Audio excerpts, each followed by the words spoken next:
Hey guys, just want to give you guys a little bit insight into how you can fix your issues if you guys have a crank and no start problem with your car. So basically, this happened to me a couple of days ago. I went shopping at a Kohl's and spent maybe like an hour there. Came back to my car and was all set to go back home, and bam, it cranked. Everything else worked. Everything worked. It cranked, but it didn't. It didn't. It didn't crank over. It didn't start, and I must have cranked it about 5 times, and it would crank each and every time, but it would not turn over. It would not start. Now, when that happened, I thought maybe it was maybe a glitch, something that I could resolve. Uh, so what I did was pretty much probably like what a lot of people did. What I did was I changed the shifter to different gears.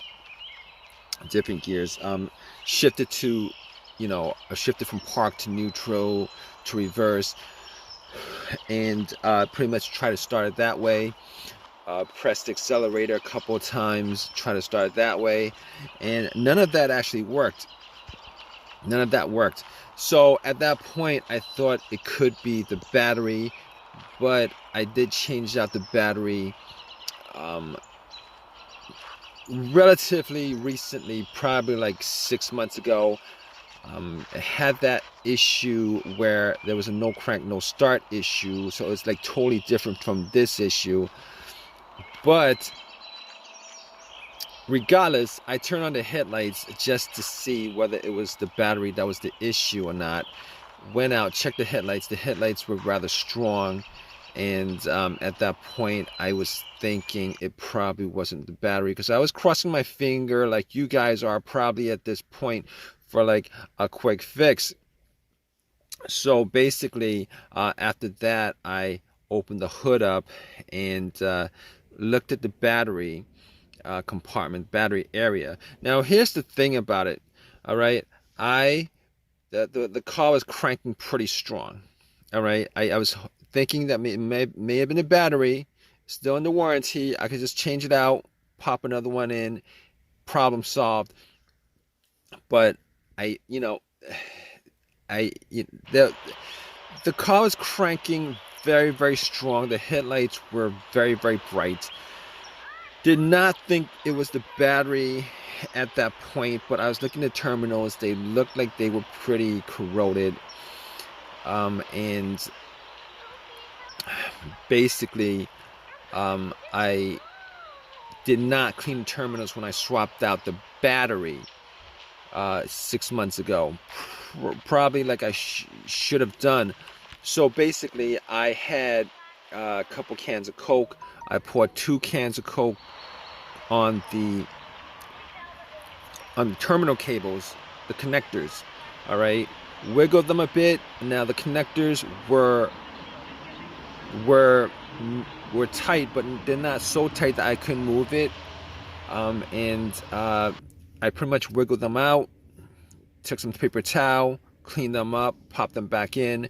It wasn't 100% clean, but it was clean enough that if that was the issue, I would have been able to, without a problem, the connection would have been able to crank it over if that was the issue. But I didn't, I was pretty sure that that wasn't the cause of it. But regardless, I did all that anyway.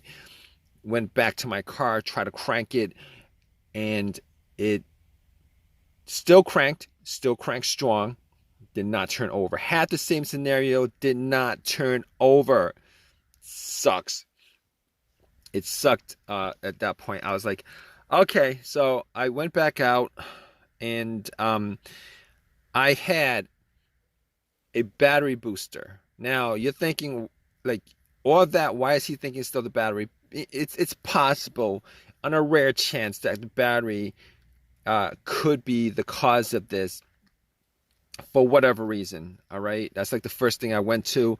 Had the booster out, popped the booster in, It had about 75% charge.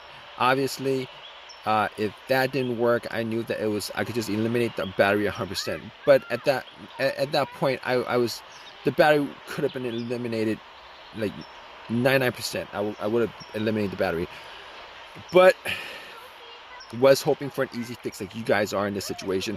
Popped the cables on and cranked it. Cranked up as strong as it did before. So, but it didn't turn over. So at that point, I knew 100% that it was not the battery. All right. On top of that, I actually checked the negative cable. I checked the negative cable, and if you guys know what the negative cable is, the negative cable is the ground cable, and normally it connects to the frame of the car. I checked that to make sure that it wasn't broken, that it wasn't frayed, that there wasn't an issue of corrosion and anything like that, because a weak ground can cause your car not to crank over. But normally in those kind of situations, it's because the connection is weak, and you would still have a weak crank. Your conductivity would be very weak, and you know, test like the headlight would show you that you would get a dim light instead of a strong light. In this situation, I was getting everything was working fine as it should. The cranks were strong. The headlights were very bright. So at that point, I knew that it was not the things that I could eliminate at that point were I could eliminate 100% the battery. I could eliminate 100% the ground cable. I could eliminate 100% the alternator, even though in situations like this, the alternator would not normally be one of those things that would be on my elimination list. All right. Normally, if the alternator was the issue, the car would have died out with the engine running, or would have died out with the engine with the car on the road while driving. That's 100% of the time. Well, not 100% of the time, but normally that would be the case. Or there would be a no start situation because it was running on the battery and the battery just died out. But the test for the alternator was if you put like an outside power source like a booster or cables on to the car, and if the alternator was the issue, you'd be able to turn it over, and then when you take the cables off, the alternator would die out. So I could eliminate the alternator 100%. So basically, I can eliminate all those things out of the way. All right. So still had that same situation, and then it popped up in my head that it occurred to me that there could be a bunch of other things that could be causing it. Manifold sensor, throttle position sensor, camshaft position sensor, crankshaft position sensor, a whole variety of things that could possibly be causing the crank but no start issue. Okay, it's a crank but no start, because I was getting a crank on the car each and every time, and I must have tried that at least 15 times to crank it up. It would crank very strong each and every time. All right, but here's the thing. Here's how I eliminated all those things, and you could do that too in this situation. All right, I noticed that there was not a check engine light. There was no check engine light on the dash at all. There was no check engine light on the dash at all. So immediately, I was able to eliminate the manifold sensor, the throttle position sensor, the crankshaft position sensor, the camshaft position sensor, and anything else that has a sensor connected to it that could generate a code in the car's computer.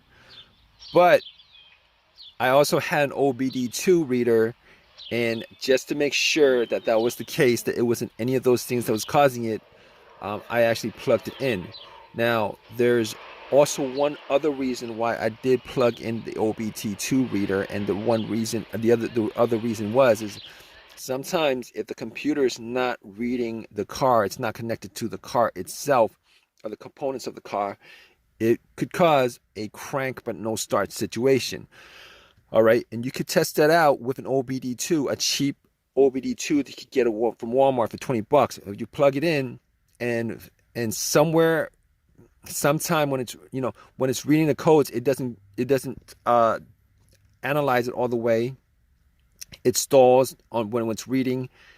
On the OBD2, if it doesn't read, if it doesn't analyze, give you a breakdown of codes, monitors read, etc., etc. Normally in these situations, it means that there's a disconnect between the car and the and the computer itself, the ECU, ECM, PCM, all those things are the car's computer. Now I plugged it in, it scanned it all the way through 100%, gave me a whole readout of everything. Obviously, as I thought, there were no codes, all the monitors were good, everything was, it gave me a readout. So once it gave me a readout, I was sure that there was no, I was like 99% sure that it wasn't any of those things that had a sensor connected to it.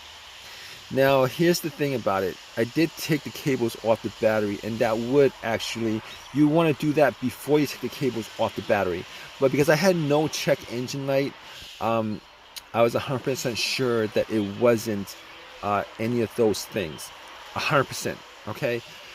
So basically, I was left with a couple of things that could be causing the crank but no start situation. All right, as far as easier things that I could just resolve on the spot, if there was an AutoZone close by, fuses, relays, possibly the ignition switch, possibly the fuel pump. So I had all those things to consider, 4 of those things considered. So I pretty much limited troubleshooting this whole entire thing to four things. Okay. So I popped up the fuse. I was looking at all the fuses just to see whether there were any kind of signs of a burnt fuse, brownish on the top or something like that. Any kind of smell of a burnt plastic or something like that. I could. Everything looked fine as far as the fuse was concerned. I did not have a fuse tester on me. I could not test out every one of the fuses, but all the fuses looked fine. All right, which pretty much brought me to the fuel pump and the relays. All right, here's the thing with the fuel pump. Now, before I even did the test, I was sitting in my car thinking that it may have been the fuel pump or the fuel pump not operating. So I did this test, and you guys could do it too, but normally it takes 2 people, all right, one to listen to the car where the gas cap is. You would take the gas cap off, and you would try to listen to a priming sound. All right, one person would be in the car turning the car to the on position. The on position is the position before it cranks. Normally you don't want to crank it, because what happens is if you crank it, it's that noise, the cranking noise, is going to drown out the noise from the whizzing of the priming of the fuel pump. All right, and the priming of the fuel pump is pretty much the motor in the fuel pump working. All right, now there was nobody else with me, so I was sitting in my car, turned everything off, rolled up all the windows, and I put the car into the on position. And I did it a couple of times. Turn it off, push it to the on position, turn it to the on position, turn it off, turn it to the on position. Was not able to hear, to make out a sound inside the car. All right, whether the pump was priming or not, it was not able to hear a whizzing sound, a motorized sound, either way. So, after that, I looked at the fuses and looked at the relays. Especially for the fuel pump.